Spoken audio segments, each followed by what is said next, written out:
May meeting kami ng House Sergeant of Arms. Pinapaalis niya ako dito. And then sinasabihan niya ako, oh, because we have to put extra security because the Vice President is here. And then I told them, sir, I am not your security problem. Kasi meron namang akong sariling security. Bayad din naman yan sila ng gobyerno para bantayan ako. So let them be na magbantay sa akin. So you don't need to worry about my security. At sabi ko sa kanya na sabi niya, hindi, kasi baka may mangyari sa'yo dito sa loob. Sabi ko, sir, isa lang naman ang gusto pumatay sa akin, si Martin Romualdez. And I don't think gagawin niya yan dito sa loob ng House of Representatives. Gagawin niya yan doon sa labas. Yun na nga ba ang sinasabi ko, talagang tumitindi at medyo nakakabahala itong mga binitawang salita ni BP Inday Sara dahil nga sa umano ay isa lang tao ang pwedeng magpapatay o gusto mamatay siya, kundi si Tambaluslos nga lang. Ayun nga kanina lamang ay nagkaroon ito ng briefing, press briefing na habang siya ay nasa loob ng Kongreso. Dahil nga nung isang araw lamang ay nagkaroon ng tensyon sa loob ng House of the Representatives, gawa nga ng pagsugod ni Inday Sara doon upang bisitahin ang kanyang Chief of Staff na si Atty. Lopez na kamakailan lamang ay kinontempt ng ating mga magigiting na Kongreso.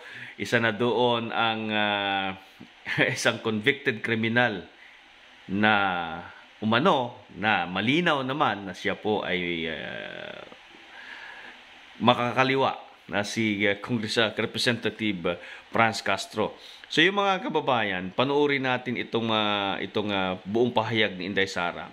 Dahil nga talagang pinatutsadahan niya at talagang sinabi niya na ang pangalan ni Martin Romualdez ay siya lamang ang gustong pumatay at magpapatay sa kanya dahil umano kilala na ito at nakasama niya ito sa campaign period at alam niya mag-assess ng tao. So panoorin natin guys at sana wag tayong kukurap. Abangan natin at huwag natin pabayaan ang ating BP Inday Sara. Bantayan natin guys. Panoorin natin ang video. Siguro follow up, I mean, what would prompt you to finally attend the committee hearings? Kasi parang, as mentioned nga earlier, I mean, the panel was clearly looking for you and the other officers from your office na mag-appear doon po sa committee hearings. I mean, what would prompt you? Ano yung para magiging final straw nyo for you to finally attend and to somehow respond to the questions being raised during the previous hearings? May parang certain move ba na dapat gawin yung House bago kayo umattend po mismo? Or anything that could prompt you to finally go there?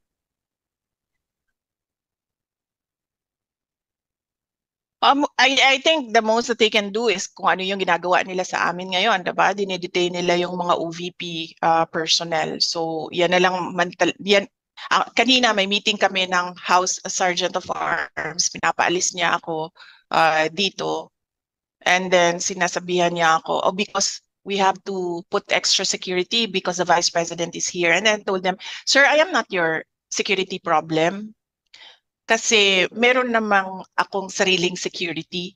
Bayad din naman yan sila ng gobyerno para bantayan ako. So let them be na magbantay sa akin. So you don't need to worry about my security. At sabi ko sa kanya na sabi niya, hindi, kasi baka may mangyari sa'yo dito sa loob. Sabi ko, sir, isa lang naman ang gusto pumatay sa akin, si Martin Romualdez. And I don't think gagawin niya yan dito sa loob ng House of Representatives. Gagawin niya yan doon sa labas. So siguro, harm to the safety and security of OVP personnel. Yan lang ang maisip ko ngayon, top of mind answer. Okay. Siguro ma'am, last follow-up na lang. You said na si Martin Romualdez lang ang may gustong pumatay sa inyo. What made you say that? Oh, because I know him, diba? From the short time na nagkasama kami. I'm a good judge of character. Mabilis ako maka-assess ng isang tao. Okay po. Nagkasama kami sa kampanya, and I'm no psychologist, pero that man has so much baggage and insecurities sa buhay niya. Okay.